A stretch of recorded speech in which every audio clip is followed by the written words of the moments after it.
Good morning viewers, তোমরা সবাই কেমন আছো? আশা করছি সবাই ভালো আছে, আমরাও ভালো আছি। চলে এলাম আবার একটা আমার নতুন ব্লগ নিয়ে তোমাদের সামনে। এখন বাজে 9:45। এই দেখো ঘড়িতে, যদিও দেখা যাচ্ছে না, তবে এখন বাজে 9:45।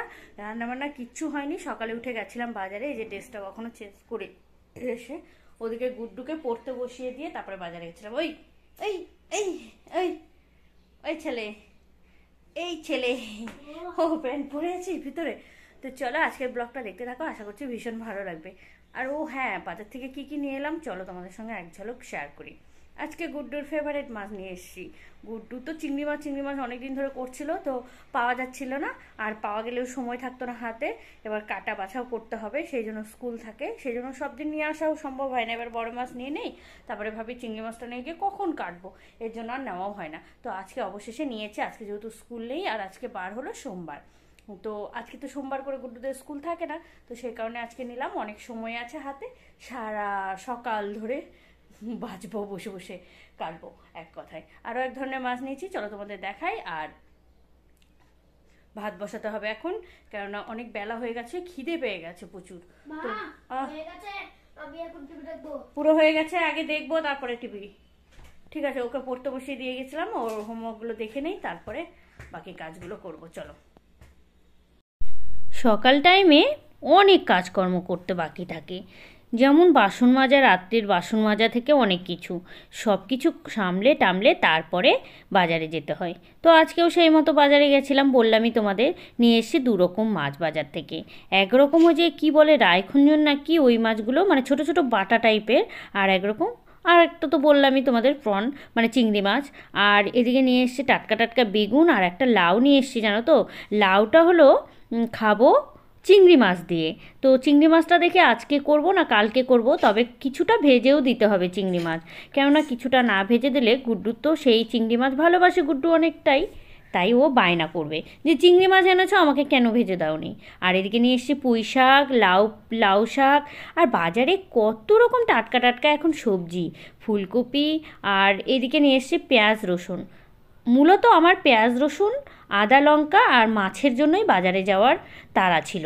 আর এগুলো কিন্তু সব ছিল, হ্যাঁ, আলুর থেকে শুরু করে আরও সবজি এগুলো ছিল, তাই এগুলো আনার জন্যই কিন্তু গেছিলাম। সবজিগুলো আনার পরে সবজিগুলো দেখো এখনও পড়েই আছে, এখানে তোলার সময়ই পাইনি। গিয়েছিলাম জামা কাপড় কেচে ছাদে রোদে দিতে। আর এদিকে দেখো গুড্ডু টিভি দেখছে এখন, আর আমি ঘরদোরও মুছিনি, জানো তো, এখনও সব কাজ পড়ে আছে, কিচ্ছু কমপ্লিট হয়নি। ওদিকে সেদ্ধ ভাত বসিয়েছিলাম, ভাত করে খেয়েছি। আর ওদিকে মাছ কিছুটা মতো কেটে নিয়েছিলাম, এই যেখানে দেখো চিংড়ি মাছ, আর এই যে তোমাদের বললাম 2 রকম মাছ নিয়ে এসছে, এই যে আরেক রকম মাছ। তো এগুলোর মধ্যে কেটে বেছে অল্প করে ভাজা করে মাছ ভাজা আর আলু সেদ্ধ দিয়ে সকালবেলা খেলাম। প্রচণ্ড খিদে পেয়েছিল, আরও হেঁটে হেঁটে বাজারে গেছি। এবার আসার সময় অবশ্য টোটোতেই এসেছি, তবুও জানো তো খিদে পেয়ে গেছে, অনেকটা বেলা হয়ে গেছে। চলো এখন দুপুরে কী কী রান্না বান্না হবে সেগুলো তোমাদের সাথে শেয়ার করি।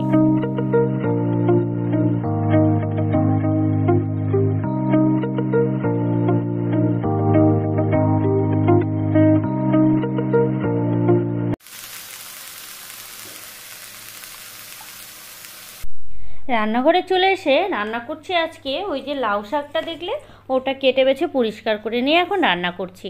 ওটা নিরামিষ রান্না করব। আর ওদিকে ছোটো মাছগুলো যেগুলো দেখতে পেলে সাদা সাদা বাটা মাছগুলো, ওগুলো দিয়ে একটা আলু টালু সব দিয়ে একটা মাখা মাখা ঝোল করব, এক কথায়। এই আজকের রেসিপি। আর একটু বেগুন ভাজা করব গুড্ডুর জন্য। তো যাই হোক, চলো লাউয়ের ডোকা পাতা রান্নার এই রেসিপিটা তোমরা আমার রান্নার চ্যানেল থেকে পেয়ে যাবে কিন্তু, হ্যাঁ। আর আমি এই রেসিপিটা খুব ভালোই বানাতে পারি। তো যাই হোক, দারুণ হয়েছিল খেতে, হ্যাঁ। তোমাদের যেহেতু পরে ভয়েস ওভার দিচ্ছি, তাই একটু বলেই দিলাম। আর ভীষণ টেস্টি হয়েছিল খেতে, তাই বারবার বলছি, হ্যাঁ, তোমরা অবশ্যই চেষ্টা করবে বাড়িতে আমার রেসিপিটা দেখে। আয় আয় আয় আয় আয় আয় আয় আয় আয় আয়, হুই হুই হুই হুই হুই হুই, আয়।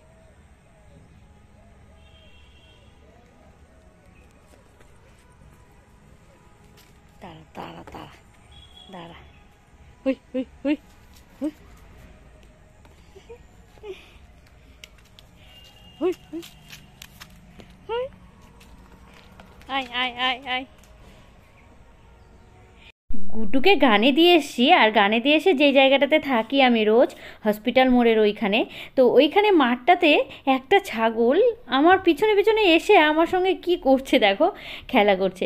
হয়তোবা কি বলতো, গুড্ডুদের সরি, হয়তোবা এই ছাগলটার বাড়িতেই কোনো সদস্য আমার মতো আছে, যার সাথে ছাগলটা রোজই খেলা করে, তো সেই কারণেই হয়তো আমাকে ভেবেছে ওই রকম, তো খেলা করছে। আর এই ষাঁড়টা যেন কি দৌড়োদৌড়ি করছিল, তো যাই হোক দৌড়োদৌড়ির ভিডিওটা দিতে পারলাম না। এসেছিলাম গানে, আর গানে এসে গুড্ডুকে নিয়ে গানে এসে এই যে এই হসপিটালের মাঠটাতে আমি রোজ বসে থাকি, মানে যেদিন যেদিন গান থাকে। আর ওই যে ওই ছাগলটা দেখছো কি মজাটাই না করছে ছাগলটা, ও যে কাকে ভেবেছে জানি না, ওর হয়তো বাড়িতে আমার মতো কেউ আছে, কি খেলছে ও, মানে দৌড়ে দৌড়ে আসছে আর আমার গায়ের উপরে উঠছে, আবার কখনো করে ঢিস দিয়ে দিচ্ছে, লাগছে কি জোরে জানো তো। তো ছাগলটাকে যেই একটু করে ডাকছি, ও অমনি আসছে আর ছুটে ছুটে এসে বদমাইশি করছে। আসলে ওরও খেলার সঙ্গী সাথী নেই, এই কারণেই। তো এই তো এখন গানে এসে এই যে মাঠটাতে বসে আছি, বসে নেই এখন দাঁড়িয়ে আছি, তোমাদের সাথে কথা বলছি। আর এখন আমি গিয়ে একটু হাঁটাহাঁটি করব, তারপর একটা জায়গায় বসবো, কারণ আজকে খাওয়া দাওয়া করে সঙ্গে সঙ্গে একটু পরে উঠে এসেছি, ভালো লাগছে না সেই কারণে। চলো এই যে মাঠটা দেখো, তোমাদের আগে অনেকবার শেয়ার করেছি। এই যে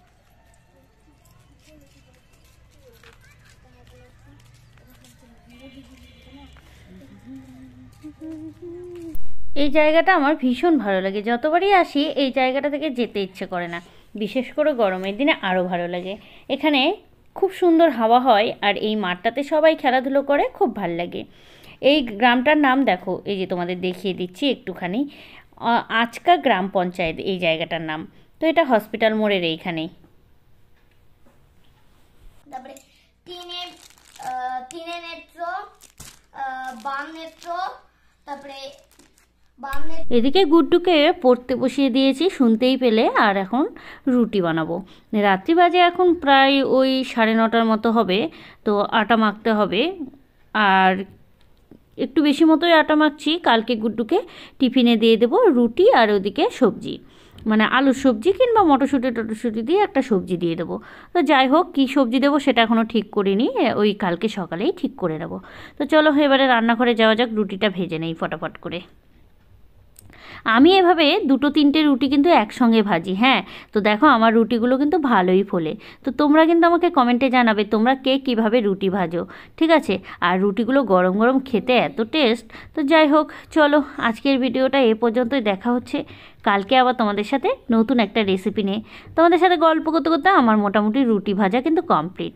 ওই 8-10টা মতো রুটি ভেজে নিয়েছিলাম 3 জনের জন্যই, আজকে গুড্ডু রুটিই খাবে আমাদের সঙ্গে।